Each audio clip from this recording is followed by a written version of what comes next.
Une cliente déçue peut parfois vous gâcher toute une journée, parfois même tout un week-end. La vraie question, c'est pourquoi ? Parce qu'au fond, derrière cette situation, à force de vouloir satisfaire tout le monde, certaines coiffeuses finissent par s'oublier elles-mêmes.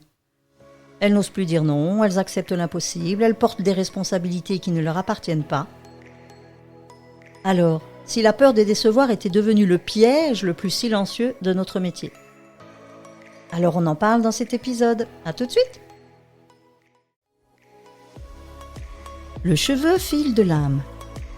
Ce podcast s'adresse aux coiffeuses qui sentent que la coiffure commerciale ne répond plus à leurs besoins de sens. Je suis Marie-France, coiffeuse depuis plus de 40 ans. J'ai longtemps pratiqué la coiffure de transformation avant de réaliser que les cheveux ne demandent pas toujours à être changés, mais à être écoutés. À travers mon parcours, j'ai compris que les cheveux parlent, qu'ils racontent l'histoire intérieure des femmes, leurs émotions, leurs passages de vie, leurs besoins inconscients. Et que dans notre posture de coiffeuse, soit on peut rester à la surface, soit devenir un véritable espace de rencontre humaine. Je me souviens moi-même à mes débuts où je me disais « mais waouh !» Ce qui me faisait peur, c'est qu'une cliente arrive. Alors à l'époque, on était encore avec les albums photos des propositions de coiffure. Elle cherchait, elle disait « ah, celle-là, je l'aime bien !» Et moi derrière, j'étais là en train de me dire « mais comment je fais ça ?» Parce que bon, je l'ai déjà dit aussi plusieurs fois dans d'autres épisodes, j'ai choisi la coiffure par dépit. C'était pas du tout une vocation pour moi à la base, c'était pas un amour de jeunesse, c'était rien du tout. Voilà, j'ai fait coiffure pour faire coiffure. Mais bon, donc la technique, même si on avait tenté de me l'enseigner, je vous avoue que comme je l'accrochais pas, c'était pas... Ouais, ok, j'écoutais, j'essayais de refaire pareil, mais ça venait pas de mes tripes, ça venait pas de l'intérieur, je répétais simplement une gestuelle. Mais comme j'avais pas la compréhension de cette gestuelle, en fait, je la faisais sans savoir où j'allais. Et donc, la cliente qui arrivait, elle me montrait la photo, elle me dit, voilà, je veux ça. Bouh! À l'époque, je me demandais même pas si ça allait être possible avec son cheveu.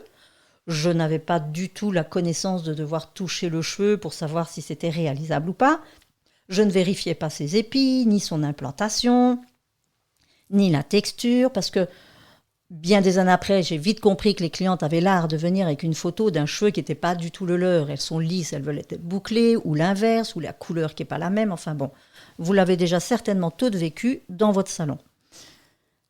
Alors j'en reviens à cette femme qui arrive et qui me demande ça. Et donc, moi, je me dis, ok, on va y aller. Je ne sais pas comment, mais on va y aller.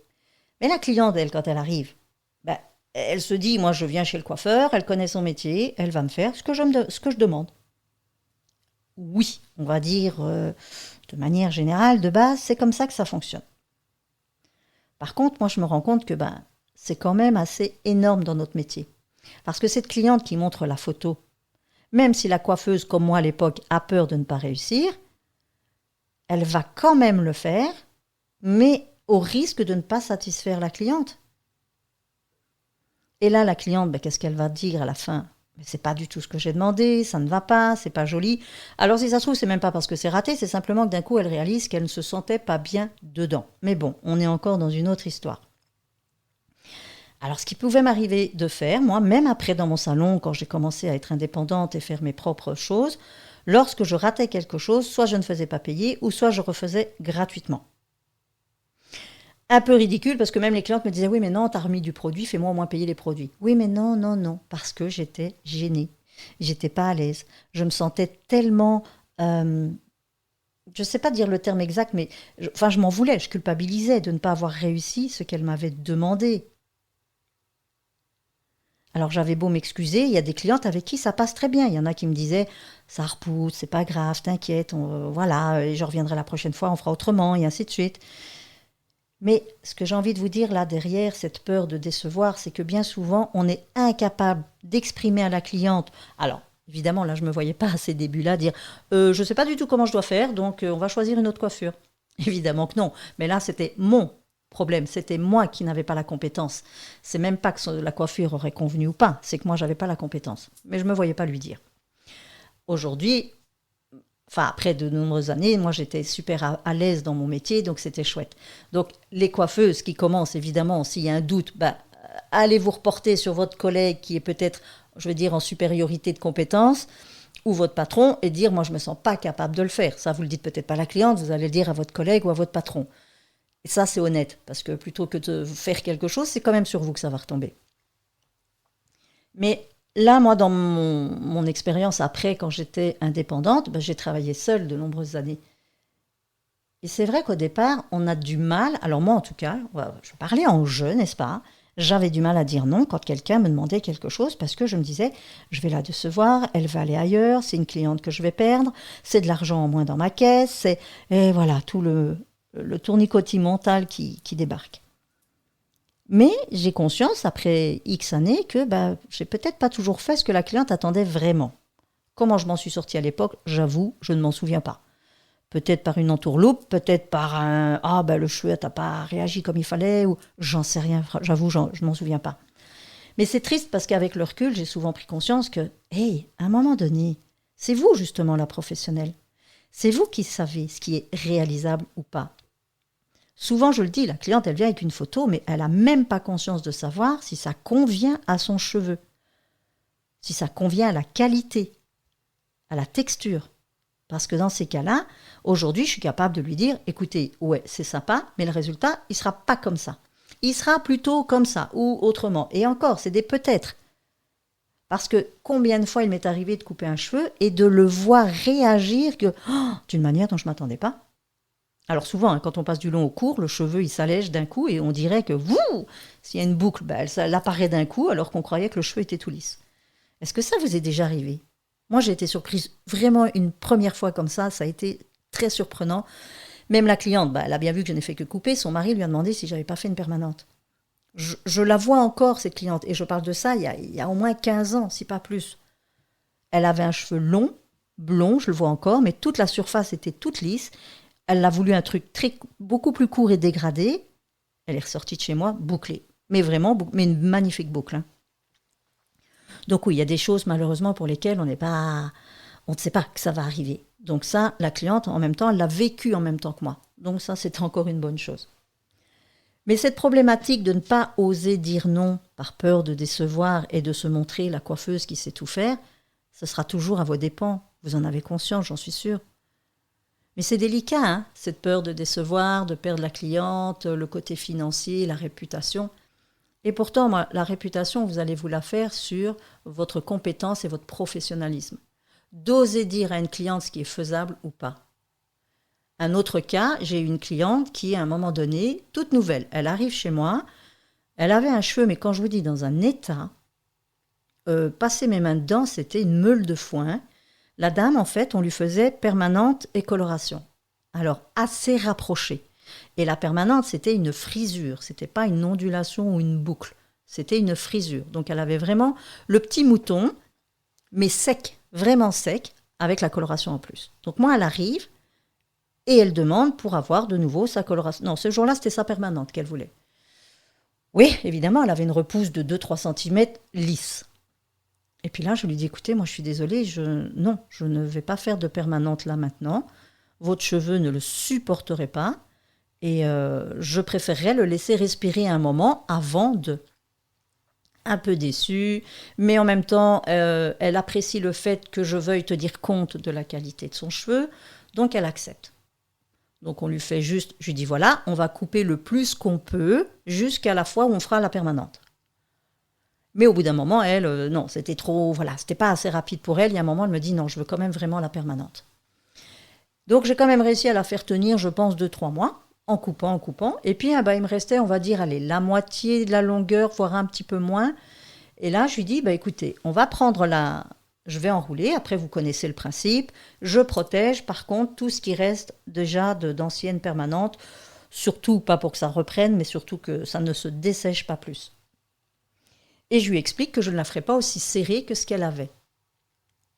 Elle est d'accord avec ça. Elle comprend que j'essaye d'améliorer la qualité du cheveu. OK.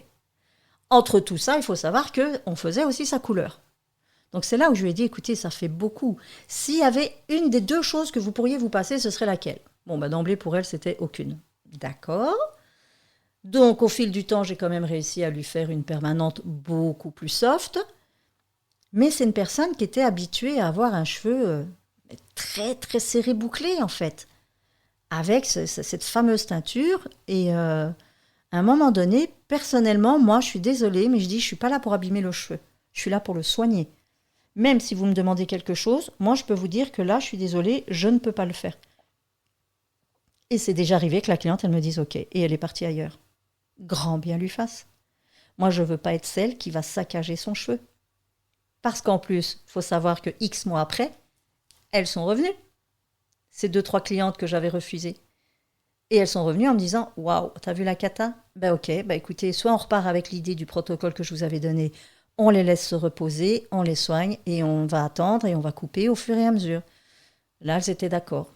Mais il a fallu qu'elles vivent le truc pour le comprendre. Mais j'étais bien contente qu'elles ne le vivent pas avec moi. Donc ce côté professionnel de pouvoir dire « Non, ça je ne veux pas parce que… » Et personnellement, et ça vous appartient aussi, je ne crois pas aux produits miracles. Il y a des produits qui vont aider à démêler, qui vont donner un aspect aux cheveux un peu moins moche. Mais vous le savez comme moi, le cheveu ne se répare pas. Il se colmate, point barre. On met une gaine par-dessus, il n'y a rien qui referme les écailles. Surtout qu'un cheveu dans un état aussi extrême, il n'y a même plus d'écailles. Donc soyons clairs, le cheveu, il a un aspect tel que, à part les couper, il n'y a plus grand-chose à faire. Et j'en vois encore des vidéos où le cheveu, on nous le montre, il est mais dans un état pitoyable. La personne fait quand même la décolo avec une super gamme magique. Et on montre même en tirant sur le cheveu qu'il est résistant. Et le cheveu est magnifique.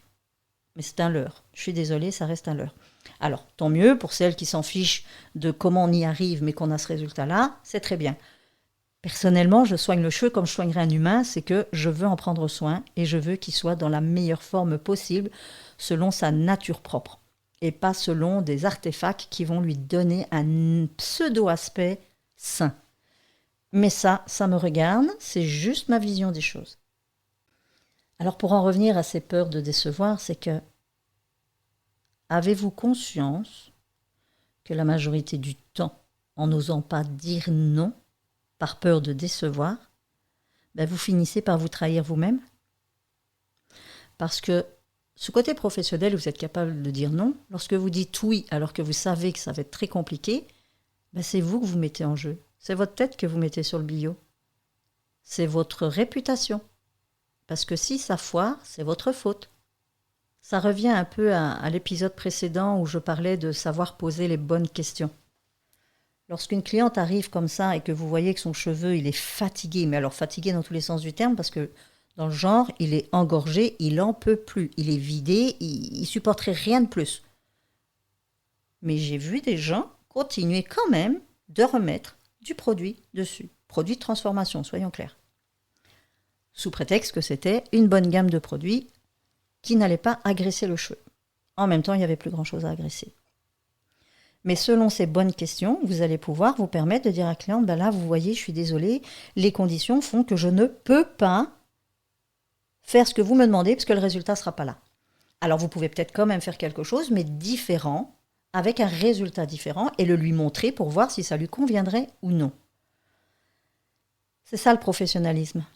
C'est de tenir compte de la personne et de vos, alors pas de vos compétences, mais des capacités que le produit vous donne et l'état du cheveu qui le permet.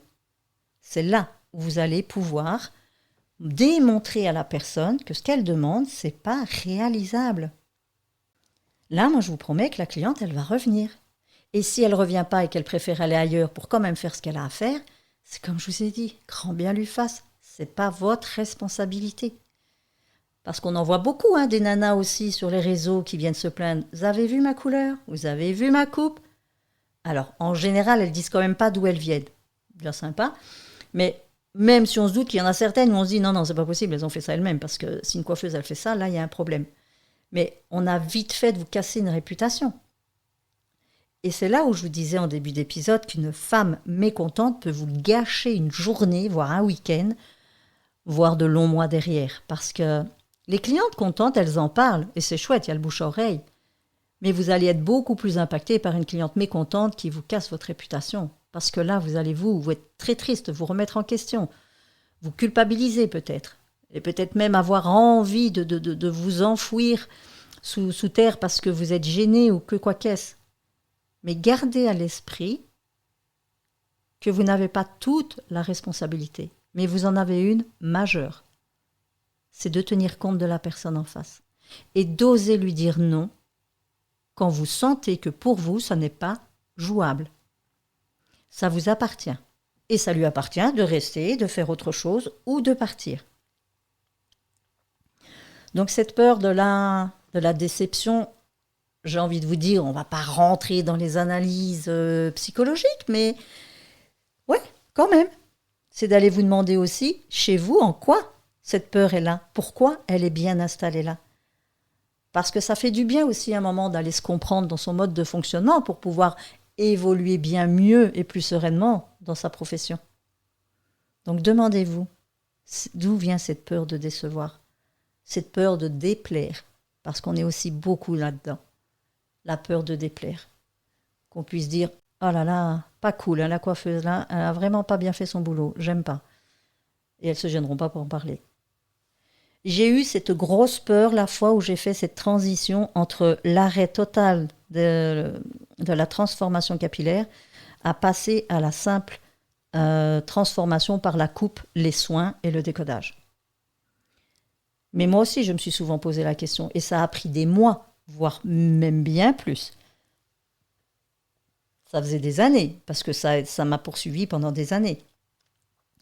Et je le raconterai peut-être un autre jour, c'est qu'à un moment, c'est la maladie qui m'a couchée, qui m'a dit stop. Et quand j'en suis revenue, ça a été encore quelques mois de réflexion, jusqu'à ce que je me dise, mais hey, à qui est-ce que je déplais le plus pour le moment? Ben, c'était à moi-même. Parce que je continuais quelque chose qui me déplaisait. Tout comme vous, je suis persuadée que vous avez pratiqué des transformations capillaires à contre-cœur. Dites-le moi, s'il vous plaît, en commentaire. Avez-vous déjà vécu ce genre de situation de pratiquer des transformations capillaires à contre-cœur? Pour diverses raisons que ce soit, hein. Problème technique, pas rassuré, mais juste la peur de déplaire et de perdre la cliente. Mais que vous avez fait quelque chose que vous n'aimiez pas de faire. Parce que pour revenir à une autre anecdote, on dit souvent, quand on regarde la majorité des clientes d'une coiffeuse, on peut définir à peu près la coiffeuse. C'est vrai que moi j'en connais une qui est blonde décolorée. Je vous promets que la majorité de ses clientes sont blondes décolorées. Parce que c'est quelque chose qu'elle aime. Moi, c'est quelque chose que j'aimais pas. Ce que j'aimais, c'était les acajou, les cuivrés et les châtains, les marrons, les couleurs plus neutres, plus naturelles. À part les rouges et les cuivrés, on est d'accord. Mais moi-même, je faisais ça. Et bien, la majorité de mes clientes étaient comme ça. Parce que c'est quelque chose que j'aime faire. Quand j'aime pas, j'ai du mal. Donc, les blondes, j'en avais, mais tellement peu. Et je les faisais pas toujours même très bien. À l'époque, j'avais toujours cette problématique de rester dans un blond jaune. Aujourd'hui, on est tellement platine, mais même ça, je voudrais pas. Parce que pour arriver à ça, il faut quand même aller loin dans la déstructuration du cheveu. Donc voilà, on fait ce qu'on aime faire. Et c'est humain, je suis désolée. C'est pas parce qu'on est coiffeuse et qu'on est censé tout savoir faire qu'on a envie de tout faire. On a toujours tous plus ou moins des spécialités, des spécialisations. Il y a des choses dans lesquelles on excelle, d'autres qui nous embêtent, mais qu'on va faire quand même. Ben, il y a un moment, je suis désolée, on n'est pas là pour s'emmerder, on est là pour se faire plaisir autant que pour faire plaisir à l'autre. Donc voilà, il y a toujours un moyen de le faire passer le message, que comme quoi ça, c'est faisable ou pas faisable. Mais voilà, demandez-vous, qui trahissez-vous en premier? Posez-vous la question. Et si vous avez la réponse, n'hésitez pas. Je vous remercie de m'avoir écouté dans ce nouvel épisode et je vous dis à bientôt. Merci.